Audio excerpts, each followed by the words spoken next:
Hello, people. Welcome to my... I don't even know what today is. March... Well, let's see. I don't know. Today's Pulaski Day. I think it's March 4th. So, this is my March 4th update. I just got out of the shower. I thought I should do this when I'm all relaxed, so I just got out of the shower, so I'm usually more relaxed right now when I get out of the shower, so I did this update before. I did it on February 29th. I thought it would be cool to do it on Leap Day, but YouTube said they couldn't convert the file, so I've been putting it off. Now I'm doing it again. Alright, well, let's hope it goes through this time. I do not like doing videos over. So one thing I didn't do the first time, just to do it special. I like to make my videos special, so I thought do a little bit different. There we go, do the update. First one is the dollar DVD of the update. Normally sometimes I could find movies from the dollar store that I like, but most of the time it's a lot of bad ones. This is one of the bad movies. Sadly, it's Amnesia with Ali Sheedy, John Savage, and Sally Kirkland. Yeah, Amnesia sucks. It's really confusing, too. I really did not understand what was going on half the time. And I like Ali Sheedy, but yeah, Amnesia just wasn't really cutting it for me. Now, these next two I'm sure almost all you are familiar with. I saw the second one before I saw the first one, but I could still get the gist of it. I got the first one used like a month ago, The Hangover. I'm sorry I haven't done any videos. My computer's been all messed up. I could have done this update in January. I had all this stuff in January, so. But The Hangover 1, funny. I do like The Hangover 1. And this is the one I saw in theaters before I saw Part 1, The Hangover Part 2. I like both of them. If you're into comedy movies, yeah, definitely check them both out. So I'm trying to go fast. I don't like talking about this kind of stuff over. But yeah, I'm pretty much saying it all right there. You know, they're funny. Check them out. And this is a good action movie almost all of us are familiar with. Rambo, or, well, technically, before it became Rambo, it was just First Blood. Now, I had this one on a it's a thick slip cover, too. It's hard to pull out. But a couple updates ago, I think it was my birthday update, I showed Rambo First Blood Part 2. Because I've had the first one on a recorded blank VHS, but I never got the official DVD, so here it is. I do like it. I do like that the song that plays in the... I do like the song that plays in the end credits. I don't remember the name of it, but I know it's a good song. This is one of the more popular Sylvester Stallone movies he did after Rocky. One of my favorite Sylvester Stallone movies is Death Race 2000. I just like the cheesiness of it. Him and David Carradine. And this was after that. First Blood was, what, 1982? Yeah, 1982.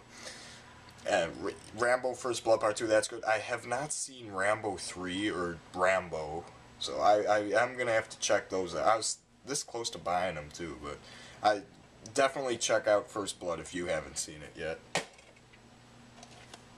Now this is some fun 80s cheese with Kurt Russell, Kim Cattrall, and I think even James Hong. Big Trouble in Little China. They had this DVD for $4, then they had that 2-disc special edition for $7. I just said, screw it, I don't care about the special features for this. I'll just buy the... It is cheesy, though. Big Trouble in Little China is very cheesy, but at the same time, it's really funny, and John Carpenter. I'm actually going to be meeting John Carpenter at my horror convention this year in August, so I look forward to meeting him. And, yeah, Big Trouble in Little China, it's a very cool movie. 80s, cheesy as hell, but it's still fun. I always was a fan of the end credits song. It's like, we got big trouble in Little China, by John Carpenter and Tommy Lee Wallace's band, Coupe de Villes. I always thought that was pretty funny. But Big Trouble in Little China, I mean, if you're not really a fan of the 80s movies, or if you're not really a fan of cheesy movies, you only watch, like, big budget crap like Avatar, well, then this is probably not for you. But if you like cheesy movies, and, well, if you like cheesy movies, you've probably seen it already. But if you don't, definitely check out Big Trouble in Little China if it's like on demand or TV or whatever you need to do. Just watch it. Now this one's an independent one that came out recently, like 2007, I want to say, and it's kind of like Hatchet, but not really. It's it's pretty much your average teen independent slasher movie. Yeah, there's not there's horror movies. All it is are teenagers. I mean, why don't they ever have horror movies? If it's always teenagers out in the woods, why don't they ever have movies with a bunch of old war veterans out in the desert? That would at least put some... Okay, if that movie gets made now, I'm suing a lot of people. But this one is The Tripper. I heard a lot of people talk about this online. I know Cool Duder. A lot of people say... Oh, dude, you just know these movies because you see Cool Duder talking about them. I'm like, not really. I find these on my own at used places. All I know, I do know he was talking about it, though, and it's got some funny features on there, too. You got the commentary behind the scenes. You've got some bloopers, some blooper reels on here that made me laugh. It's always the fun stuff like that that goes behind these horror movies that makes me laugh. Huh? It was directed by David Arquette. And pretty much all the actors in this movie, I do not know any. I don't know any of the actors, but it's decent for an independent movie. Definitely, if you like horror movies, I'd check out The Tripper at one point in your life. It's fun. Now this is a cool double feature with these two Louis Gossett Jr. movies. I watched them both. I like them both. It's Iron Eagle and The Principal.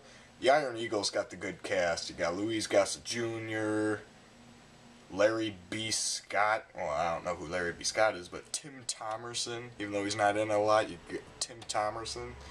You got Robbie Rist, which is he was from Ninja Turtles, Cousin Oliver from the Brady Bunch.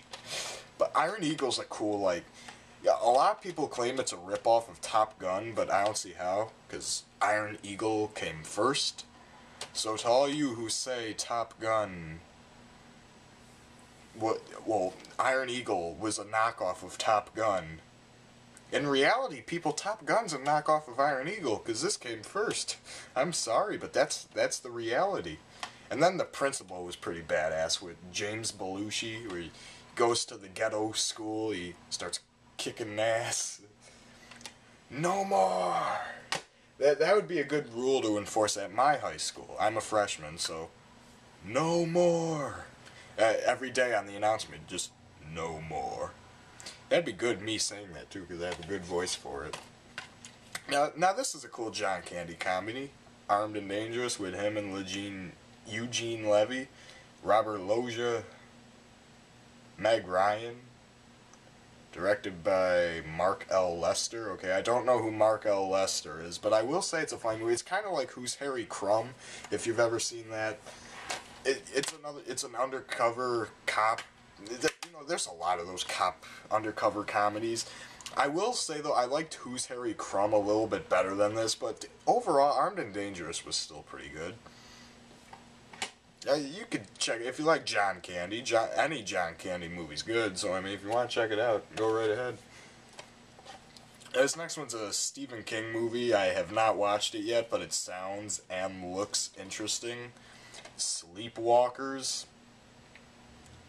And I bought this from the used store, and whoever gave it to the used store to sell was kind enough to leave their address on the back of the case. So if I watch this movie and I don't like it, I know who to send it back to, asking for my money. So, yeah, Stephen King, I mean, Stephen King movies, some are good, some are bad, you never know where they're going. So, Sleepwalkers, I'm going to have to check up on that, see where that goes. Now this one's a pretty crappy, low-budget 80s action movie called Hangmen. With Sandra Bullock's not really in it a lot. This is just false advertising. See, it was released by Platinum Entertainment. See, now Platinum Entertainment loves to false release on their DVD covers. Prime example of that would be Trick or Treat. Gene Simmons, Ozzy Osbourne, two main stars. Oh man, Platinum Entertainment, you are a bunch of douches. But even if Sandra Bullock wasn't on the cover, I mean, this was still not really that great of a movie. I did not know any other actors. I did not know the director. Yeah, I just pass on Hangman. Oh god, this one's pretty bad too. See, now when I go to the used stores, this one was there for $6.99. Okay, so $6.99. I had $6.99 with me. I saw the cover. The cover looked very cool. The poster looked very cool. The title intrigued me. I turned it around, noticed how it was a cheesy looking 80s movie with the title, the story, the poster, the cover. I thought, wow, how does this go wrong? And I saw this quote on the back of the cover, a punk rock version of the Warriors. That interested me. And then starring Edwin Neal and Marilyn Burns from the Texas Chainsaw Massacre. So the movie title, the DVD cover / poster, the story, the pictures, the cheesiness, I knew I had to buy it for $6.99. And, well, in the end, it was pretty crap. It's this low-budget crap fest called Future Kill. It was kind of like as I said, it's like RoboCop meets The Warriors meets Judgment Night. It's really not that. Edwin Burns and Marilyn, no, Edwin Neal and Marilyn Burns both actually kind of suck in it. So it's pretty much what you have. You have a bunch of dead-end drive-in rejects running around an abandoned city after these frat boys. It's really not that great. So if you see this for $6.99 at your local pawn shop, just skip on it. I mean, look at the poster though. That looks cool. Look at that. That is badass if I say so myself. Had such potential. Independent films can throw you all over the place. I mean, this one's a low-budget 80s action movie too, but I mean, well, it's not that great. It's still better than Hangman and Future Kill. Aftershock, John Saxon, Christopher Mitchum, Richard Lynch, Michael Berryman. How can you go wrong with that? I mean, that's some of the... I mean, this... Michael Berryman was weird in this movie, though. I will tell you that, but... I mean, it's pretty much a real cheesy, like, alien is disguised as a blonde girl, and she's... Like, they're talking like they don't know English, like... Name? Yes, what is your name? Name? Name? Talk about dumb blonde. Hey, that was a good joke. No, it wasn't. It sucked. Alright, now, there's a lot of explosions in this movie, a lot of action, though, to keep you... The acting, some of it, it's not that great, but... You know, Aftershock I got for really cheap. You could pick it up if you wanted to. I mean, it's better than Hangmen and Future Kill, so... Just look at it that way. It's not bad compared to those, so overall I'd give it like 2.5 out of 5 or 5 out of 10. I'd give it half. It's okay. Nothing that special, but now this is one I've heard a lot about, but I still need to watch it. It's the 2-disc version of Hobo with a shotgun. I still need to watch it. I do not know what it's like or anything yet. I've heard a lot of things about it, so I am excited to watch it with Rutger Hauer. I'm also excited because one of my favorite shows is Trailer Park Boys, and I'm interested to see that Molly Dunsworth and Rob Wells from the Trailer Park Boys are in this movie. There's Rob Wells right there with his head in a friggin' thing, and there he is right there, Rob Wells and Molly Dunsworth. If some of the Trailer Park Boys cast is in this movie, I gotta see it. And well, I mean, definitely let me know how this movie is, because I'm eager to watch this. I like Rutger Hauer, too. I liked Rutger Hauer in that one Sylvester Stallone movie, where he was a terrorist. I don't remember the name of it. But, and I bought this for $2 at Kmart. I know nothing about it. I haven't watched it yet. Haunted Ghost Stories. The stuff that screams are made of. 40 spine-tingling tales. I mean, I watch these ghost story shows a lot. I mean, they never really creep me out, so odds are this won't either. $2 at Kmart. Now, this is a cool low-budget action movie. It's called Fugitive X, Innocent Target. Now, granted, there is no budget, and some of the acting kind of sucks, but overall, I thought the storyline, I don't know. I mean, you show it to somebody else, they're probably going to say this movie was crap. But me, I personally really liked it. It's got this cool song like, "The city is a jungle," starring David Heavener, Richard Norton, Lynn Holly Johnson, and William Wyndham. And Clement von Frankenstein. Clement von Frankenstein. What a name to have.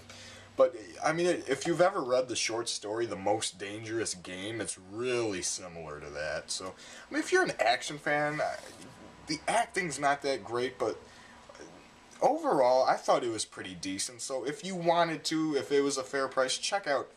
Some may like it, some may not. I like bad movies, though, so. Personally, though, check out Fugitive X. I thought it was pretty cool. It's a cool song. Got this Tom Hanks double feature with Big and The Man with One Red Shoe. I've watched Big, but I have not watched The Man with One Red Shoe. So, let me know how this one is if you've seen it. But Big, you know, everybody knows Big. I mean, like where Tom Hanks becomes like a kid again. It was cool. Now this one, all I have to say is the title, and it will intrigue you. Ladies and gentlemen, I present to you Rubber. A killer tire named Robert who kills people with telekinetic powers. Rubber. Next up, we have it's another cheesy 80s movie, but it's a cool one, though. It's with Stephen Dorff, The Gate. I like these kid-themed horror-type movies. These cheesy horror movies that are, like, evolved around kids. I kind of like those. I like Grandmother's House. That's another example of one like that. And The Gate was cool. Stephen Dorff is really young in this movie. It's really cool. It's cheesy, but it's 80s cheese. It's good. The Gate, I'm just gonna give it that. It's really cheesy, all these critters and stuff, but, you know, I will say it was a guilty pleasure for me. I don't know how many people like that movie or how many people don't, but I liked it. Now, this was a cool Jean-Claude Van Damme movie, Bloodsport. You know, it's a good movie, but one of my favorite things about it in general was the song Fight to Survive. I fight to survive. I work hard. It's like it's kind of like No Easy Way Out. It's really fast, just pumped up 80s music. It's cool. So definitely, they have this at Best Buy for $4.99. Just check it out, Bloodsport. It's cool if you want to see some martial arts action. Go right ahead. It's really cool. Try to speed it up. I don't like these things to be that long. We got The Wizard of Oz 2-disc version. I bought this because, well, I was in the To Kill a Mockingbird play at my high school drama club. Well, now we're doing the spring play for The Wizard of Oz, and I got cast as the wizard. So I just bought this, see how it plays out. I'm the wizard and Professor Marvel, you know, because they're the same person. So I will be Professor Marvel and Oz.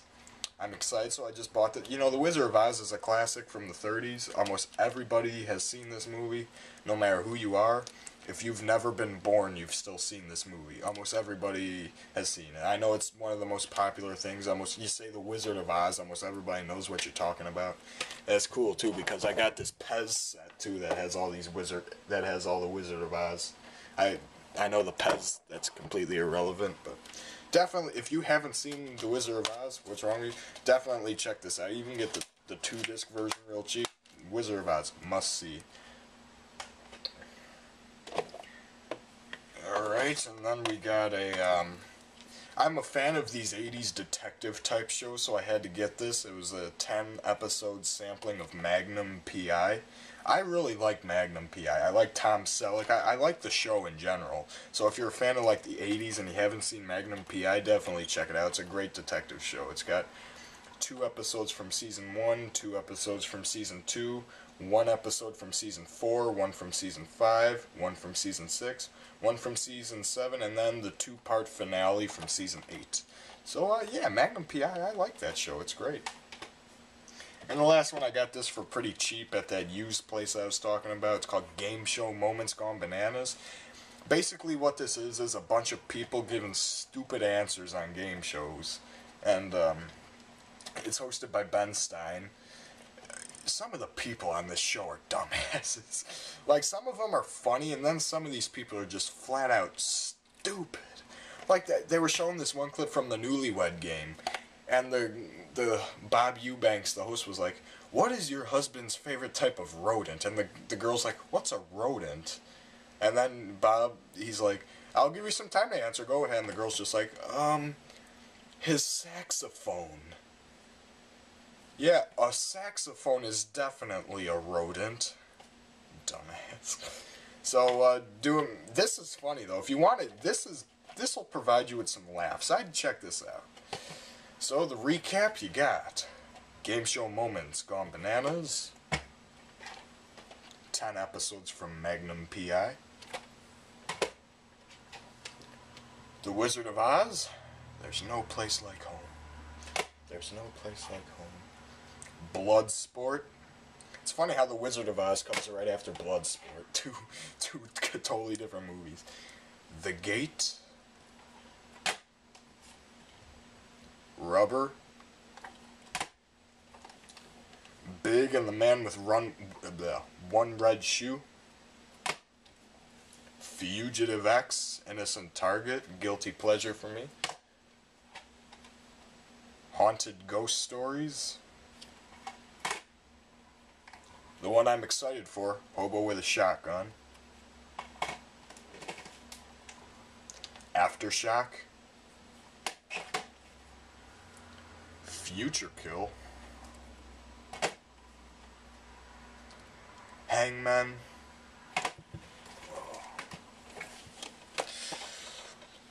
Sleepwalkers. Armed and Dangerous. Iron Eagle. The Tripper. Big Trouble in Little China. First Blood. Hangover Part 1 and 2. And Amnesia. Hope you enjoyed this update.